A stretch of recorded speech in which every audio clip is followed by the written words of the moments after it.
နေ့ကတော့အိမ်မှာအကင်လှုပ်စားမယ်ပေါ့ဒါတော့မနက်ပိုင်းတစ်ဖြတ်ပြေးတာလေ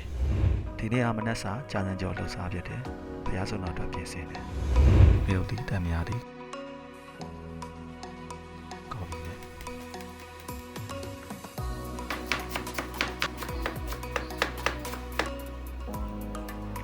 စားလေးနဲ့ထည့်မယ်နေလိုက်မယ်အဲ့ဒါဆိုရင်တော့ကော်ဖီချင်းတစ်ခွက်ရပါအဲ့ဆိုရင်တော့အကင်စားလုပ်ပြီပေါ့ဆလတ်ရွက်ရုံးမရီတီအမိုးကစုံဥနေရုပ်တီဒီကတော့ကြက်သွန်ချင်းလေးရယ်ဒါကတော့မဲတာပါဒါကတော့ဝတ်သား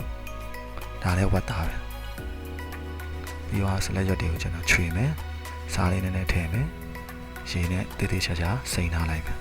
အားလုံးပြီးပြီဆိုတော့အသားလေးစားလီးရပေါ့နော်ပကံနဲ့တေးချာထည့်မယ်ဒါကတော့လီးကြမလို့တော့ခုနကတော့လီးချတာ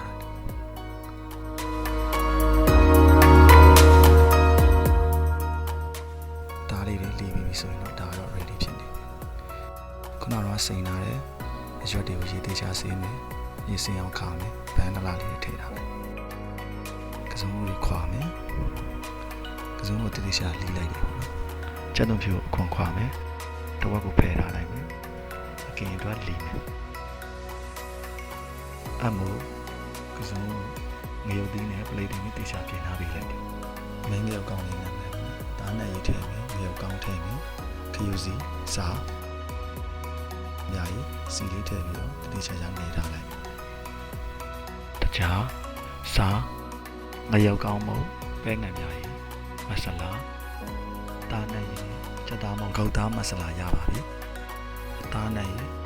ငရုတ်သီးစိမ့်မို့ခရူစီငရုတ်ကောင်းမို့တမရသည်သုံးတတာကင်ကိုရပြီချက်သွန်ဖြူနဲ့ရုံးမရီတီကိုချက်သားမို့စိမ့်မို့စီလေးနဲ့နေထားပြီးရပြီ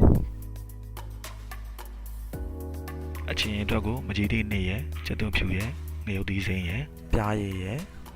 ငရုတ်သီးစိမ့်မို့ရဲ့စားရဲ့တကြားရဲ့နမ်းမြားရည်လေးနည်းနည်းရဲ့မွေချလိုက်ရပါပြီဒါကတော့ချက်သွန်ချင်းလေးပါဒါဆိုစင်လေးဖြစ်ပြီးစားလို့ရပါပြီဖျဲသီးလို့ရေခဲစိမ့်ထားလိုက်မယ်အေးလေးတစ်ခွက်ဖြောလိုက်မယ်